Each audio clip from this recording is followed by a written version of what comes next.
Bedros Keuilian, author of Man Up, Cut the BS and Dominate Your Path. And today you're going to learn the key elements to leadership and the responsibility that you have as an entrepreneur. Stay tuned. Congratulations! You are tuned into Dov Baron's Leadership and Loyalty Show, the #1 podcast for Fortune 500 executives and those who are dedicated to creating a quantum leap in leadership. Your host, Dov Baron, is the founder of FullMontyLeadership.com. He's an executive mentor to leaders like you, a contributing writer for Entrepreneur Magazine, CEO World, and he's been featured on CNN, Fox, CBS, and many other notable sites. Dov Baron is an international business speaker who was named by Inc. magazine as one of the top 100 leadership speakers to hire. Now, over to Dov Baron. Welcome, dear friends, fans, and fellow aficionados of leadership excellence. Thank you for joining us on this episode of Dov Baron's Leadership and Loyalty Tips for Executives, part of the Full Monty interview series. Where today we're going to take an insider look at the demands of leadership and entrepreneurship. Are they so high that it's just not possible to genuinely have a quality of life? Or is it? If you're a new listener, a new viewer to the show, thank you for joining us. Strap yourself in. We're about to go full Monty. If you're a regular, big thank you to you for making us the #1 podcast globally for Fortune 500 listeners. And we're also very excited that Inc.com made us the #1 podcast to listen to make you a better leader. So thank you for sharing the show with everyone you know. Remember, we always need your help in staying relevant, so please get yourself over to iTunes, rate, review, and subscribe to the show. All right, let's strip it down and dive right in. As a leader, whether you're a CEO, someone in the C-suite, sales leader, entrepreneur, or leader in any capacity, you're aware that leadership and entrepreneurship are highly demanding of your time. But is it possible to attain the level of success you desire and it not cost you the very heart and soul of who you are? Well, stay tuned because you're about to find out. Our guest today is Bedros Keuilian. Now, as a child, Bedros ate out of dumpsters, couldn't speak a word of English, and today he is a best-selling author, the founder and CEO of the world's fastest-growing fitness franchise, Fit Body Boot Camp. He's also famous for helping 24 of his clients go from being in debt to growing to 7-figure generating empires, and he's helped thousands more turn their passions into multiple 6-figure businesses. So ladies and gentlemen, please put your hands together and welcome Bedros Keuilian. Thank you so much. Holy cow, what an introduction. Thank you. Good to have you on, man. I've been looking forward to this interview since our mutual friend Tony Grabmeyer introduced us, and he's a rocking great guy. So I knew it was going to be a great person for me to meet, and I'm very happy to have you here. Thanks, man. I appreciate the opportunity. So, there's quite a transformational story in those few lines I mentioned in the intro, and I want to get into the nitty-gritty of that in a bit. But let's start here with the very question I presented right at the beginning there. Do you believe it's possible to attain a high level of success as an entrepreneur, like the level that people really desire, and it not cost them their heart and soul? I do. In the beginning, it is going to cost you your heart and soul. But I do believe you can get to a place, because I'm there right now, where it's not going to cost you your heart and soul. And by that, I mean, we all start off in a state of hustle and grind where we have to bleed to make it happen. By sheer will, we have to put doubt and fear aside. But there comes a point in an entrepreneur's life that hustle and grind turns into scale and structure, where you have vision, you have a team, and you have this mission that you're accomplishing. And I definitely want to get in. I want to get into the nuts and bolts of that in a minute. But let's just talk about this, because I had this conversation with somebody very recently. When we're talking about that, put the fear and doubt to the side and just grind and make it happen. How do you know the difference from an entrepreneurial point of view? How do you know the difference between I'm dedicated to this, I'm committed to this, this is what I'm focused on, and it's not quite working yet, or maybe I'm on the wrong path? How does somebody work that out? Because there is a point where it's not profitable in either of those two lanes. Sure. And I got to tell you, the 3 of my businesses I've started and they weren't profitable. I gave it my all and I ended up shutting them down. Fit Body Bootcamp, my franchise and my coaching business have exploded into empires. And so part of it is you have to rely on mentors. You have to look at people who are already where you want to be and ask them, hey, I've got this idea, Dove, and you're already successful as an entrepreneur. Do you think this idea has any legs? And I'll give you a great example. My dear friend, Craig Ballantyne, told me somebody reached out to him and he said, hey, Craig, I've got an idea for a fitness product that people can do at home. And it's working out while ironing, but without the iron. And I said, Craig, are you serious? He goes, yeah, the guy was absolutely serious about this. And he thought that it was a great idea, working out while ironing, but without the iron. And Craig, thankfully, said, look, this is the stupidest idea on the planet. Do not do it. You're going to waste time, money, energy, and effort. Now, I don't know if the guy did it or not, but that was an idea that was destined to fail. But we have to go to mentors, whether you buy a mentor, hire a mentor, or you have some that are friends and they're trusted. You go, look, I've got this idea. Does it have legs? If it does, then you simply have to commit until you create the outcome that you want. Okay. And I get that for the person who is starting.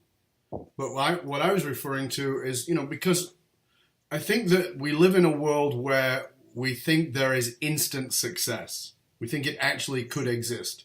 And you and I both know that is not a reality. Sure. So when that person has been putting in that time, that energy, that commitment, and they are 2 years in, 2.5 years in, they've not broke through yet. They have all the belief in the world. They are putting the doubt to the side and they're making it happen. What would be your guidance as somebody who's done this in spectacular form to that person to say, here's how you know the difference between you're hustling, you're making it happen, and you're on the wrong road, or you're hustling and you're making it happen, and it's going to break through any minute now or within the next X number of months? Yeah, that's a good question. So first of all, I think 2 years is nothing. And in a world where we want immediate satisfaction and gratification because of the social media world, we want answers right now. We want the money right now. We want the following and the social media reputation right now. Go in for a decade and a half. Because if you think your idea has legs or if there's any traction at all, your idea will evolve over time. Like Fit Body Bootcamp started off as a indoor boot camp inside of gymnastic centers. And we were doing 1 hour workouts. And we said we could only handle 15 clients at a time. And when we did that, it was generating about $10,000 to $15,000 a month. It wasn't anything to write home to. Right. Today, we're in our own standalone locations worldwide. They're 30-minute workouts. We have 30 to 40 clients at a time. So if you stick to an idea or a business long enough, maybe the original idea you had didn't work, but you will pivot enough over time. Right. And the marketplace will tell you how you need to pivot and when to make it happen. So I think more people need to listen to the marketplace, number one, and number two, give it a decade, not just a couple years and go, well, I think it didn't work. Well, I think what you just said there is, as I'm listening to you, I think that there's an important position, and that is the willingness to, because I've said this before, you need to be kind of a bit thick-headed and you have to be driven and focused.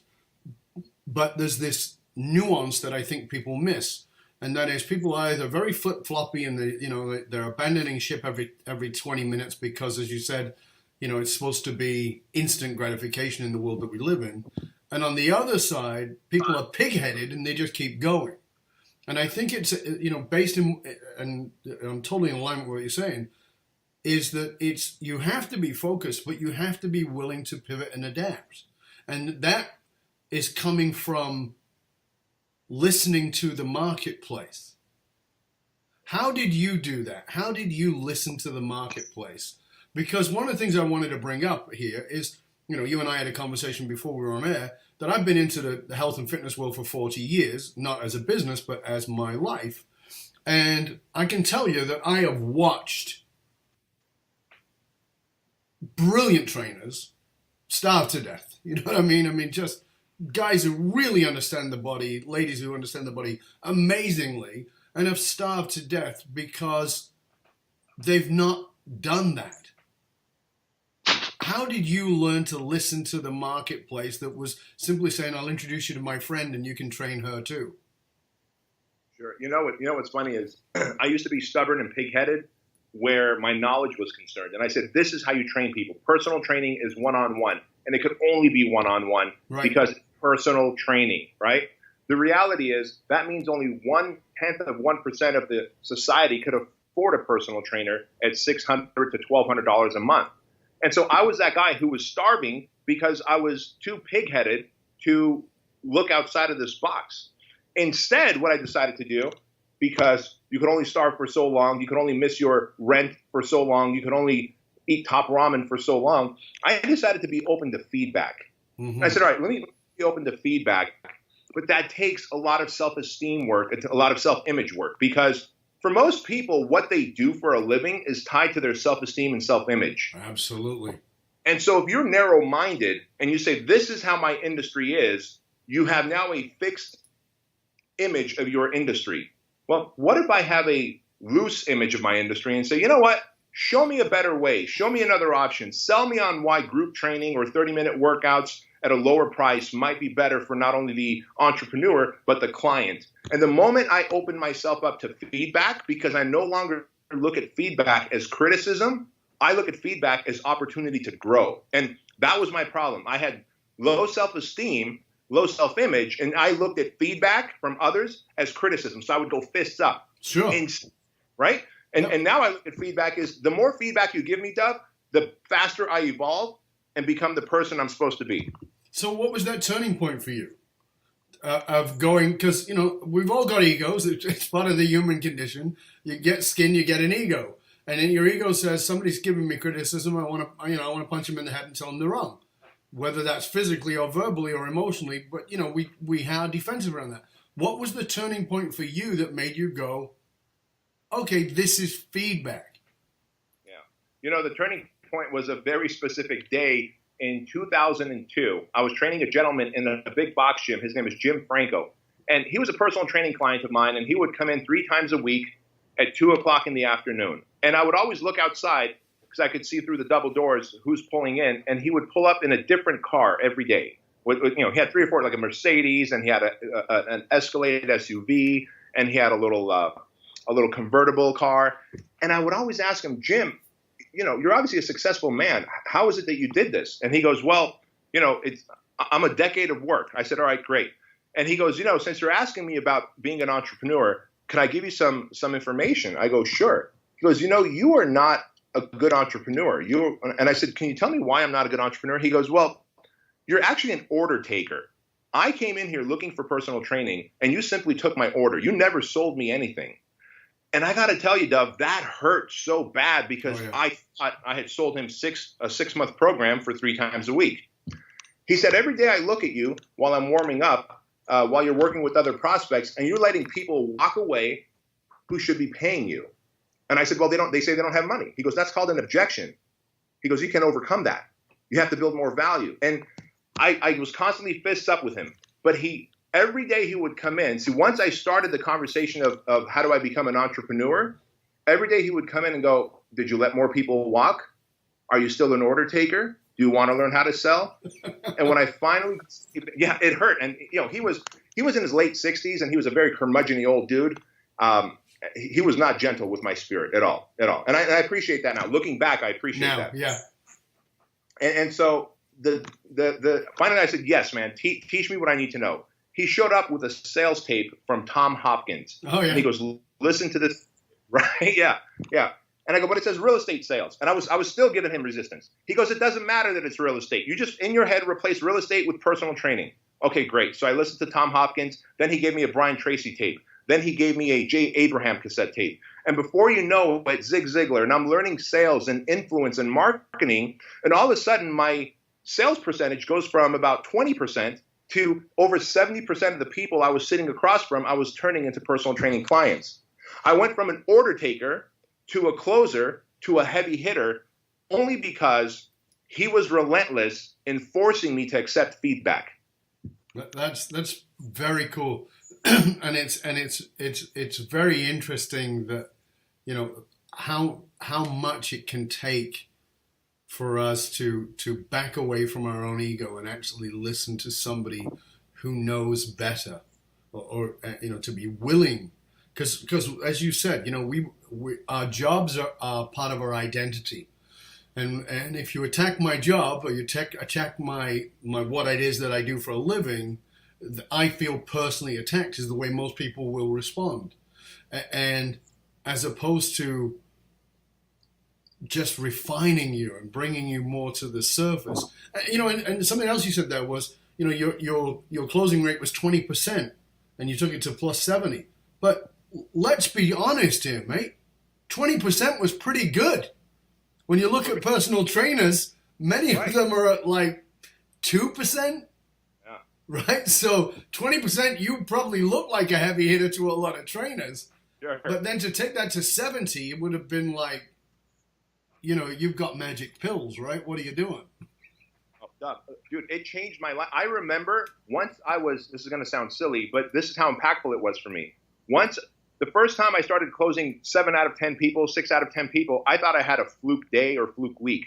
Right. As this became consistent, I actually started giving myself permission to buy gallons of spring water instead of drinking water. I spent a little bit more money. I was so cheap with my money thinking this is just a fluke. It's never going to happen again. And next month I'm close to 10. And then I bought albacore, the chunk tuna, instead of the bits and pieces. And I could slowly, those things mattered to me. I could slowly see my organic eggs versus regular eggs. Right. And I was willing to pay a little, and my lifestyle has started to improve. And then it becomes a slippery slope of success where you go, wow, the more I sell, the more people I impact, the better my lifestyle gets. And so then I'll sell more so I can impact more people and I'll have a better lifestyle. And it becomes a self-fulfilling prophecy. Do you feel like you had a resistance to selling, or do you just feel like you didn't know how to do it? I probably had a resistance to selling, which then was a byproduct of I never wanted to learn how to do it because I thought it was kind of a sleazy thing to do. Right. I never understood that all selling is a transference of feelings. If I like this bottle of water and I want you to drink it, I have to transfer my enthusiasm and passion and excitement for this bottle of water over to you so that you'll ask me to purchase it. And that's all selling is. Now I'm the assistant buyer. I'm not the salesman. Right. Yeah, it's very interesting, isn't it? Because I think that we have grown up, particularly those of us who are, are a little older, have grown up with the idea of sales being that guy with that horrible caterpillar version of a mustache in a car lot in a cheap polyester suit, who's just looking to sell you a $300 car for $3,000. And that I think that has had a lot of impact on us. We see it in movies and in TV shows, and we go, "Ooh, I don't want to be that," and we coil back rather than owning our value. And I think it's a big lesson for people, because for me it's interesting because we're talking about sales, we're talking about entrepreneurship, but talk to us for a moment about how you see this transfer over to, say, a CEO or a C-suite individual. Oh, man. It transfers all the way because today I do less selling. We have sales teams, we have marketing teams, we have operations teams, but I'm still selling a vision. Yes. I'm selling a vision to my team. I'm selling a vision to my clients who buy a Fit Body Bootcamp, and I'm selling them on the idea of buying a second, third, fourth location. And so as a CEO or a leader or mid-level manager, you're still selling an idea or a process or a vision, right?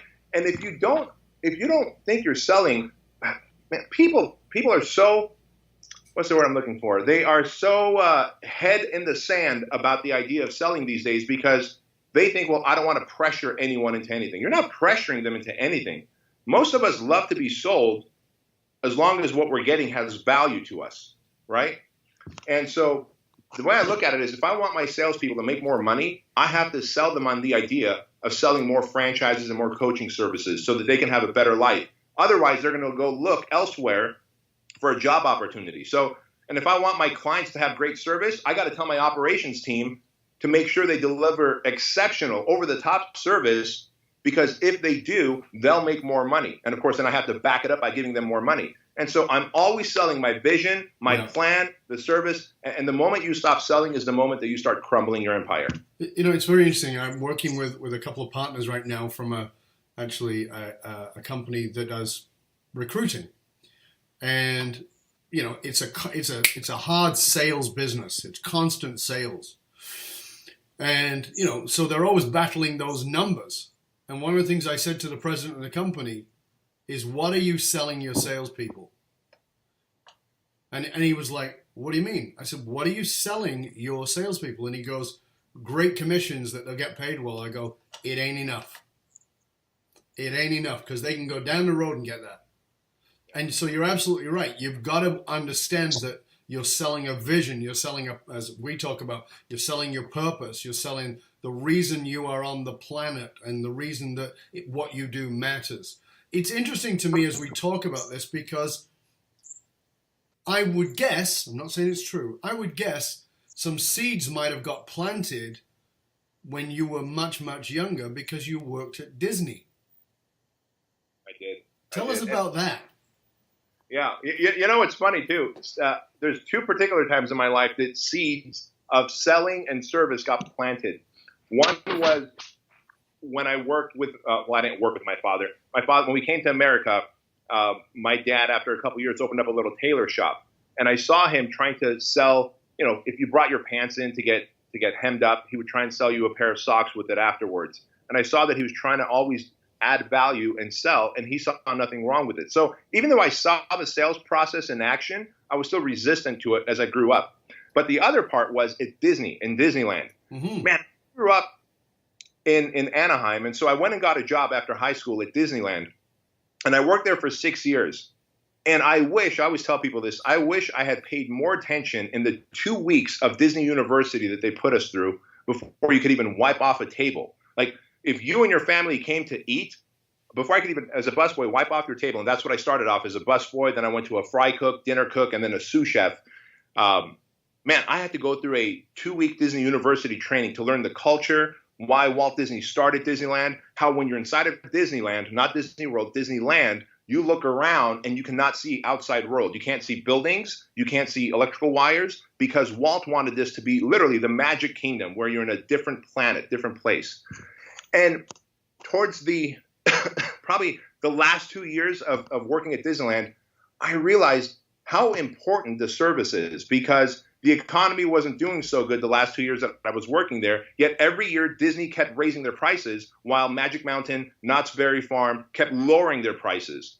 And the only reason was that Disney had found a way to deliver over-the-top service, experience, and what they call the Disney magic. Like, I was not an employee, I was a cast member. Mm-hmm. And you're not a customer, you're a guest. And that means that if you want to know where the restroom is, I have to point with 3 fingers. And if you have a child in a wheelchair or in a stroller, I have to drop down to one knee. All those little things that I extracted from Disney by way of service and always raising their prices in exchange for massive value, I now use in my franchise. Yeah, it's fascinating, isn't it? I mean, how many people I've met who have worked in places like that. So I've met lots of people who started out at McDonald's who are now, high-level individuals, and they go, fantastic training. Do they agree with the product? No, they hate the product.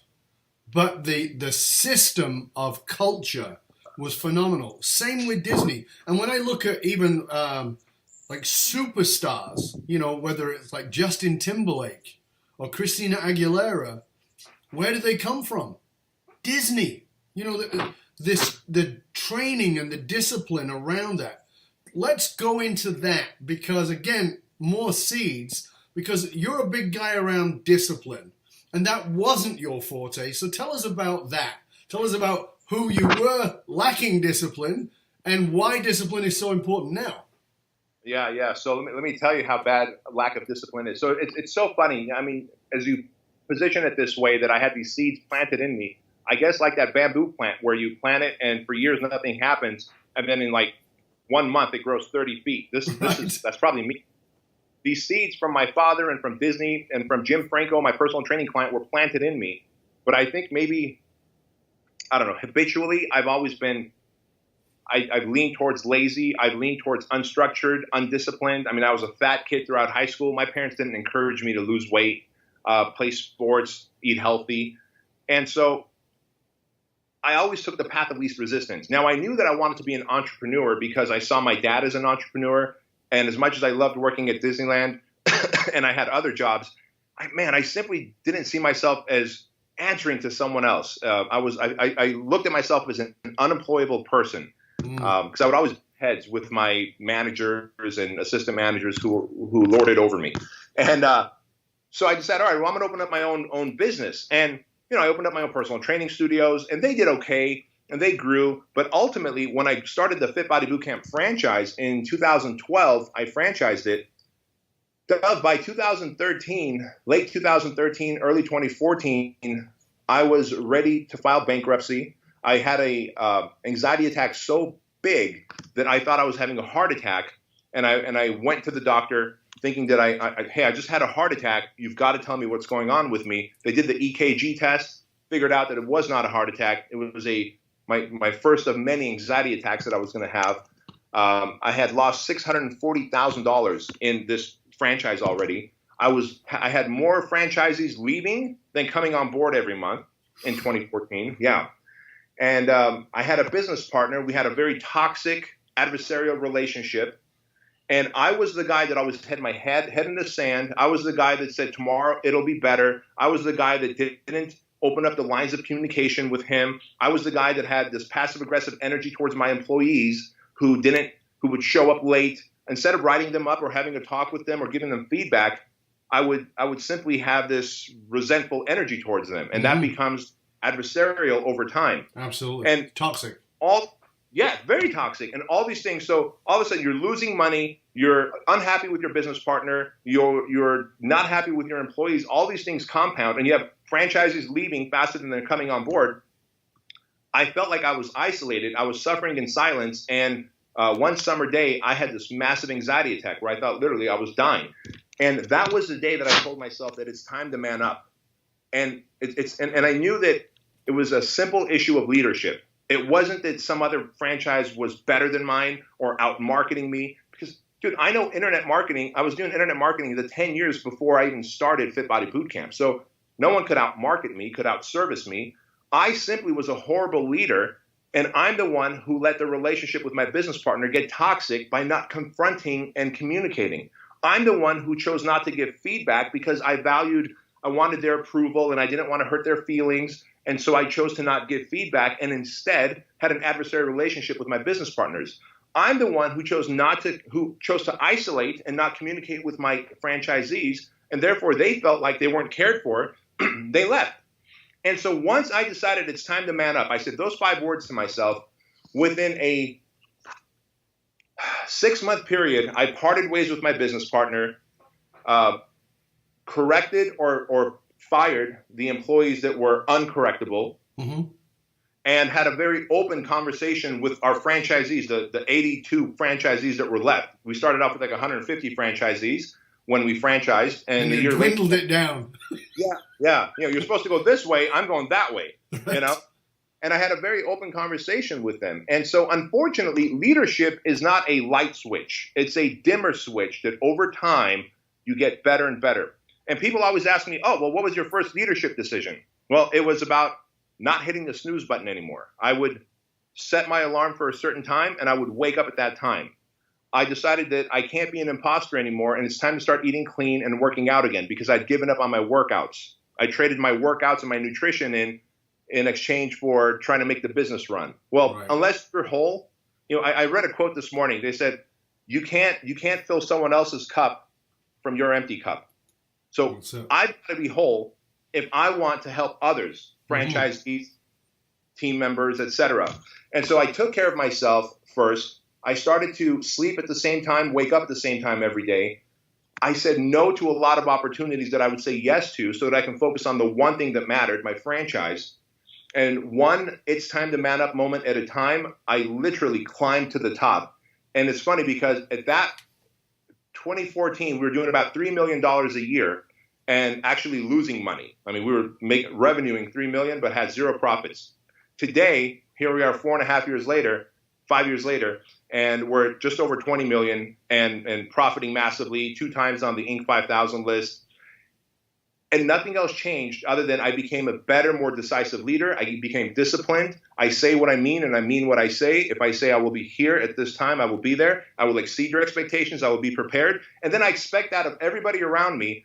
I'm not worried about hurting their feelings, asking for their approval. I don't need their consideration. I'm not a jerk by any means, but I'm very clear in the way I communicate. And I realize how empowering that is. And I've chosen to be a control freak. People always say, gee, control freak is bad. Don't be a control freak. Look, I love controlling my diet, my exercise, my relationship with my family, my relationship with my staff, my marketing, my time, my schedule, who calls me, who doesn't call me, when I do a podcast, when I don't. I control every single element in my life so that I can have a predictable outcome. I was the guy who, if you called me and we weren't scheduled to talk, I would answer the phone. And before I know it, that's called time theft, as far as I'm concerned. You ate up some of my time. Now I'm rushed to the next meeting. I'm late to the meeting. They look at me as an imposter because a true person would show up on time prepared, but right. I chose to answer the phone. So it's this domino effect of becoming disciplined, structured, and really not giving a fuck about what anybody else thinks. Only caring about two things, the business and my family. I want a business that's profitable and that serves the community that I serve. And I want to make sure that I'm there with my family and building memories and experiences, because those are the only two things that matter to me. You hit on, thank you. That was powerful.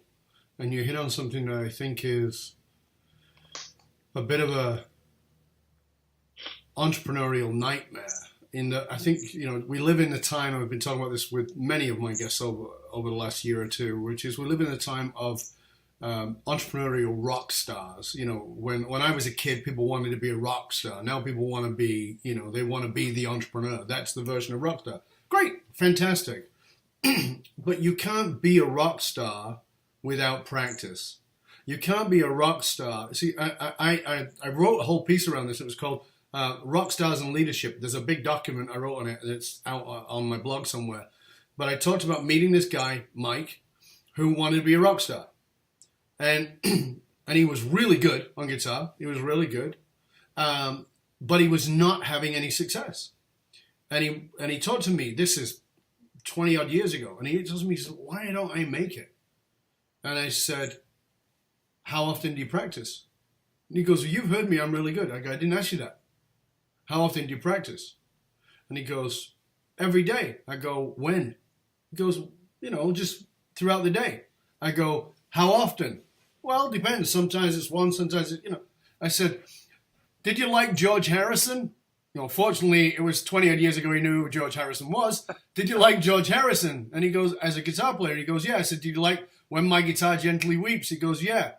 I go, do you know how he learned to do that song? He goes, no. I said, he took lessons from Eric Clapton and he practiced for 8 hours a day until his fingers bled.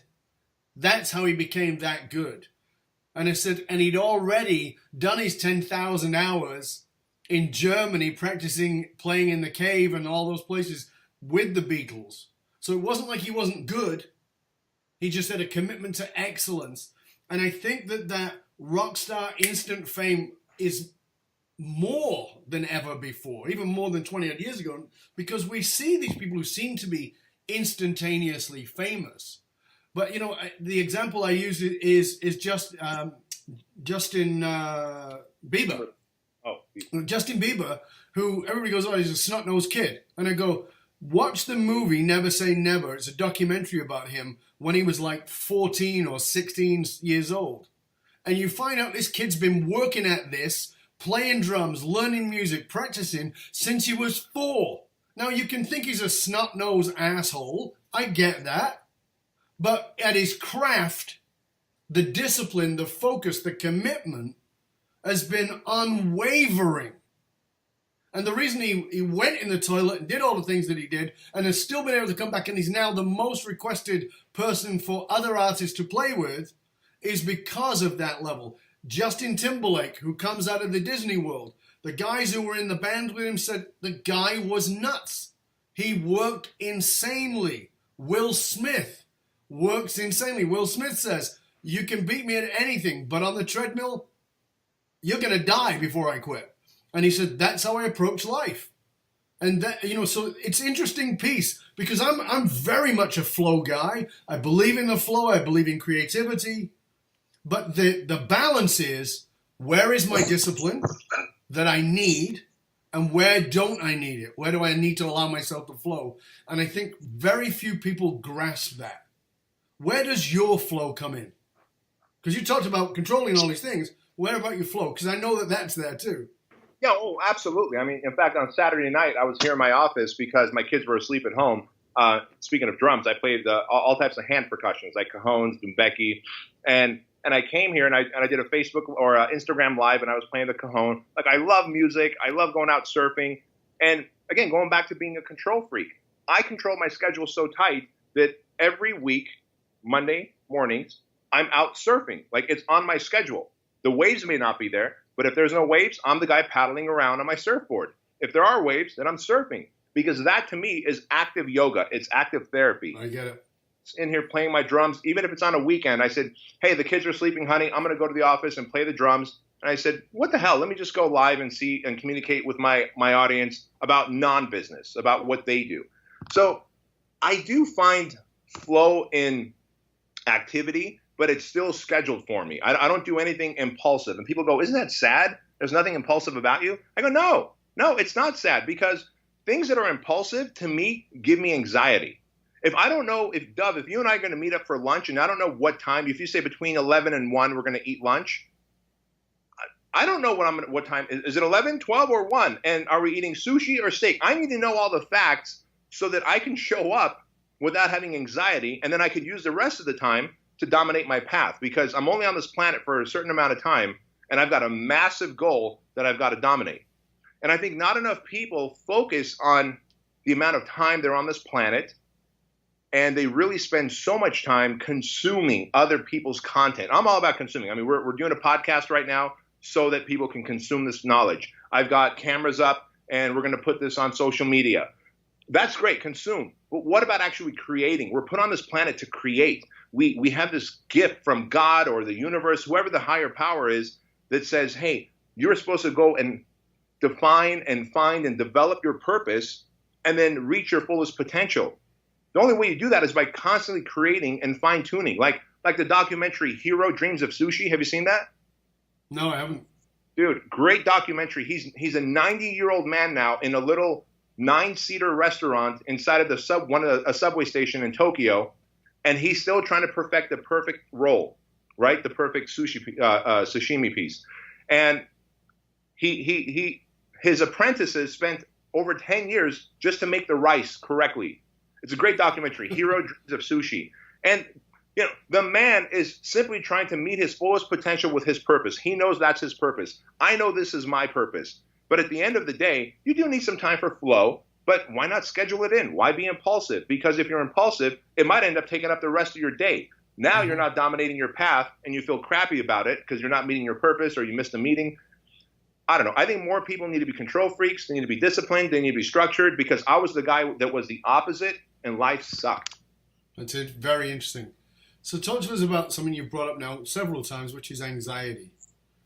Was that something that came out of nowhere for you? Because I know it did for me. Like, I never had anxiety, ever. And then I had a house fire, and I was good. Like, be the action guy, and I was the leader, and I made it happen, no problem. And then 3 months later, I go to speak on stage, and for the first time in I've been speaking 30-odd years, for the first time, I'm like, somebody's got my chest in a vice. Yes. So was it spontaneous for you? I mean, because I look at mine and I actually now know I've always had anxiety. I just really managed it in such a way that I didn't even know. But now it's like, oh yeah, of course that's what it was. Dude, you took the words out of my mouth. Before that big anxiety attack in 2013, I now realized that I had small incremental feelings. Like, I would feel the flutters in my heart. I would feel my pulse going faster. But I just figured, no big deal, discounted it, and just kept going. But I think over time, when you don't pay attention to your body, to your physiology, it will just literally crush you. I mean, my throat was closing up. My chest was in a vice, just like you said. I felt like everything went black and white in tunnel vision. Yeah. And I literally felt both of my arms tingling. And I go, gee, I think this is a heart attack. Yeah. But when it happened, I didn't necessarily think I was stressed in that time, but it's a cumulative effect of, like you said, your house caught fire 3 months earlier. You were fine. You were the superhero. Well, I later found out, because I ended up working with a therapist, to help overcome my anxieties. And he said, all anxiety is anticipation of future pain. Exactly. And I realized that because I was anticipating a bad partnership falling apart. I was anticipating how embarrassing it was going to be when I would have to file for bankruptcy and shut down Fit Body Bootcamp franchise in 2013. And I was anticipating all those things in the back of my head. And of course, that manifested this massive anxiety. So whenever we anticipate future pain, we're setting ourselves up for anxiety. And the best thing you can do to not have anxiety is to handle everything when it comes your way, to not take your head out of the sand and address things right away. And today, that's what I do, whether I like it or not. I recently had to part ways with a leadership member in my company. Let me tell you, I didn't like parting ways with someone who had a leadership role in my company. No. But right thing to do. In a previous life, I would have ignored it, danced around it, waited, had a weird energy and relationship with him until finally I had some kind of massive anxiety attack, and then I would lash out at him. That was Very right. Good. That was my previous response. Today it was, hey, fella, let's have a seat. Here's what happened. Here's why it's wrong. I know you agree. And you have to part ways with us now. And that's it. As it turns out, we actually stayed friends, but he's no longer here. And I'd rather have that relationship than be some jerk who lets it build up, have an anxiety attack, and then lash out. But this is really interesting, Bedros, because this is where you and I are so alike. Because I think that, both of us look very yang. We look like tough guys. We both got builds, and we're both very direct. And so the societal category of that is asshole. What do they call it? Resting asshole face, right? I've got resting asshole face. I can't do anything about it. It's what I have. Okay. But it's interesting that in a society of nice, neurotic, insecure, controlling emotions, that's my acronym for nice, of people being nice, everybody's repressing the truth. And it's interesting because the people who get to know me will often say, oh, I didn't realize that you're so heartfelt and you're so compassionate and caring. And I go, but I didn't used to be. And they go, who were you before? I go, I was so nice, I was an asshole. And they go, what do you mean? I go, I was nice all the time until I blew up. Now I don't blow up because I go, this is the boundary. Did I state this to you? Maybe I wasn't clear enough. Was there something that was unclear? And by reiterating, do you understand this is the boundary? And they go, yeah. Okay, good. So do you understand that now we're outside of that parameter? Yeah. So what's the consequence? And I don't have to have that. But I want to admit to everybody, that temptation, it's never gone away. I'm a coke addict, man. Somebody puts coke in front of you, you're a coke addict, you want it. Somebody puts a conflictual opportunity in front of me, I want to go nice. I want to do a line of nice, right? But it's the discipline to go, this is short-term pain for long-term gain, and going after nice is short-term gain for long-term pain. Amen. Yeah, it's fascinating, isn't it? Is that what you mean when you say, because I want to come to the title of your book, Man Up, Cut the Bullshit, Dominate Your Path. Because there's three pieces there. Man up, 1, cut the bullshit, 2, and dominate your path, which I see as something very different that I want to go into next.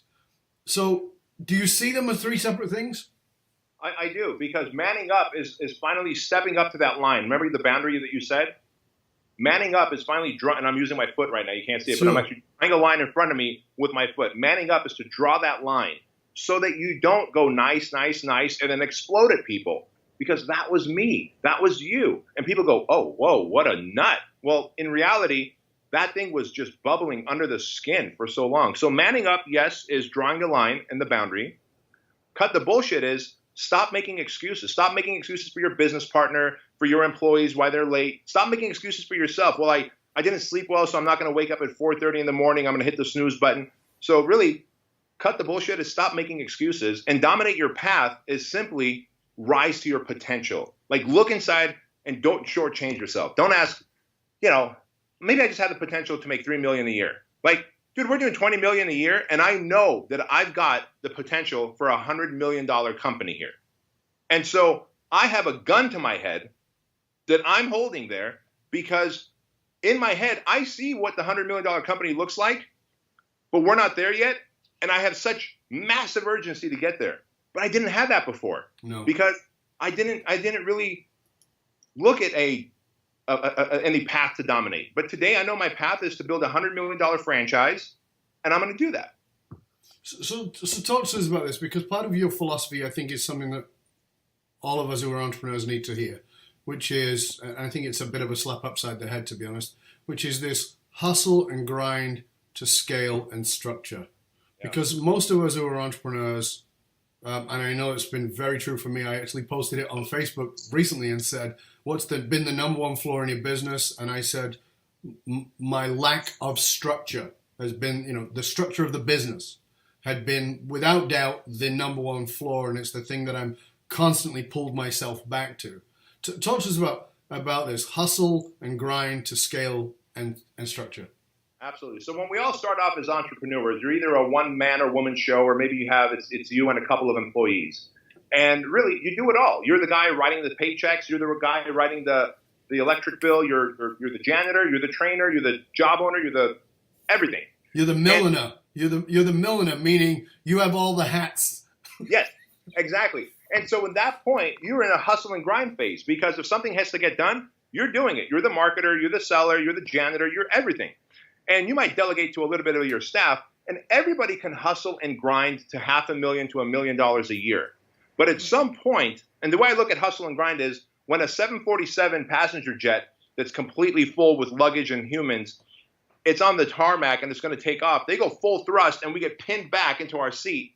That is hustle and grind. We're in full thrust, and it's just go, go, go, work around the clock, sacrifice your family, sacrifice your diet, your workout, your mindset, all of it. You have to bleed for that. I get it. But we get so caught, see, we're humans, and we get caught up in habit. And that loose habit becomes a fixed habit. And before you know it, you're trying to hustle and grind to 2 million, 3 million. Well, it doesn't happen that way, because you soon become the bottleneck.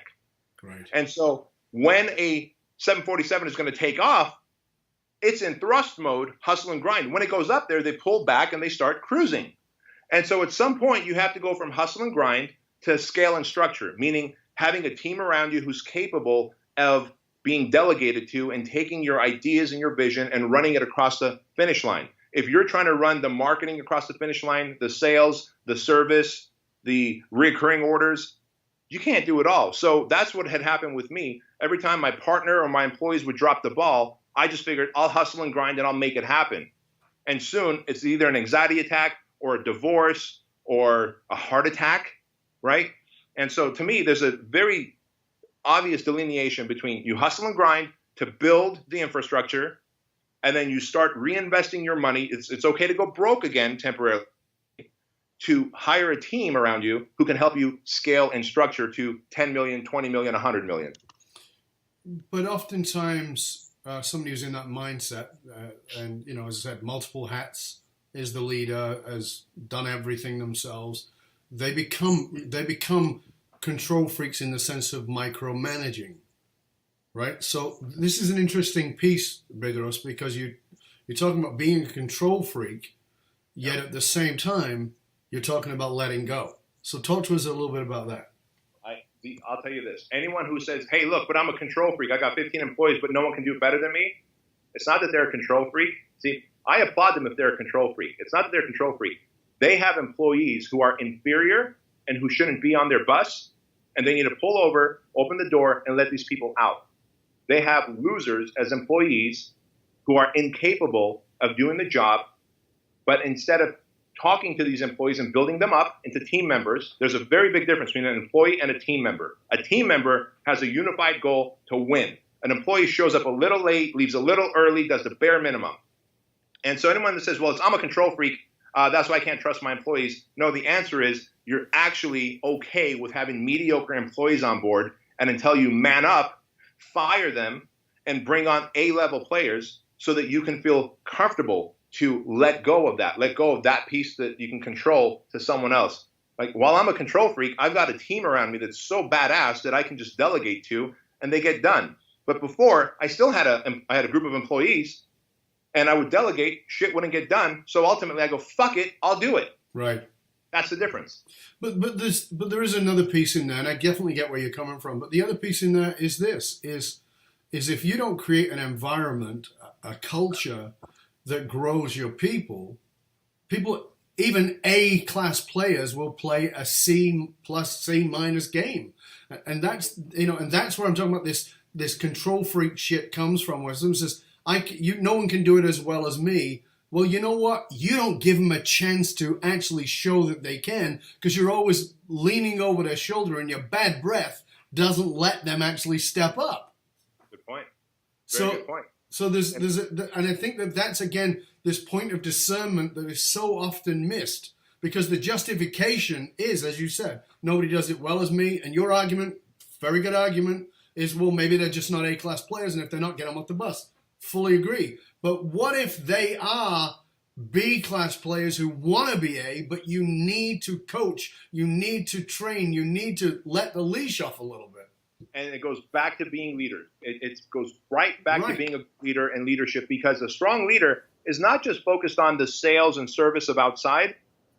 How can I build my team? Like just yesterday, in fact, it's still on Instagram, just yesterday, we had a whole cultural team game thing going on where we blindfold each other and walk around and compete and time each other. We're competitive. I brought in Craig Ballantyne, spent $25,000 to do a perfect team workshop. And literally the way that whole thing started was, all right, guys, all of you in here 2 years from now get the Team Member of the Year award. Now let's work backwards 2 years. What are you doing today and over the next 600 days to get that award? Like, what a great workshop. Every one of our team members felt empowered. I bring in improv instructors to help us, communicate. We still have fun. It's funny, it's exciting, it's fun, but we learn how to communicate better, handle challenging situations. And so if you're not coaching up your staff, your team, you're doing yourself a disservice, because think what you and I do as leaders. We go to events and seminars where we learn from thought leaders. We read books from Tony Robbins or Maxwell Maltz and whoever. But if your income is growing and your self-development is growing, that's great. But if your income is growing, your self-development is growing, but your team is still here, you got to grow that too. And if you don't, that's a sign of bad leadership. It's very interesting because in two partners, I'm a company who brought us in. We're working with the two partners, and I asked them, well, does culture matter? And both of them, absolutely yes. Culture is number one for me, and great. And so I asked one of the partners, well, how do you build the culture? He goes, it's real simple. You want to have a great culture, make sure your people win. And I go, okay, that sounds pretty good. How do they do that? They make great sales and we pay them well. I go, oh, you're dead in the water, my friend. And he goes, what do you mean? I go, you have to create a culture where they can win. You're expecting them to come in and win, and then not let them not sort it out.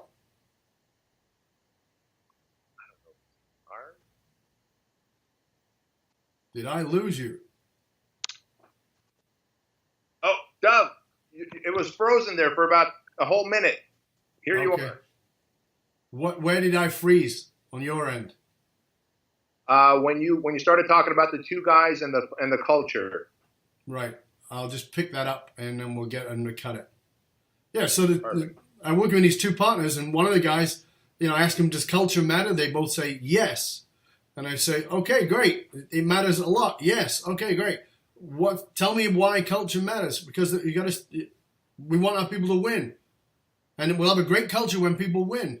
No, you have to have a great culture for people to win. It's the exact opposite. And a lot of the time, because he's a sales-driven guy, he's like, well, when people are winning, we'll reward them well, and that'll create a great culture. No, what that creates is a boiler room where people are cutthroat with each other because, there's no, and so when you're doing stuff like training your people, the improv, teaching them communication, all those things, this is so valuable, and so few leaders, even today, really get that. They really get that understanding.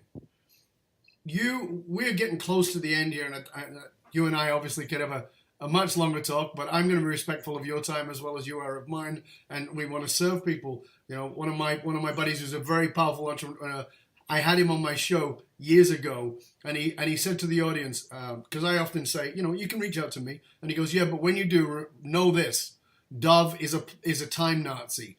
he'll give you 20 minutes. That's what you get. So show up knowing what you want. It's that same thing, because my life could just get sucked away.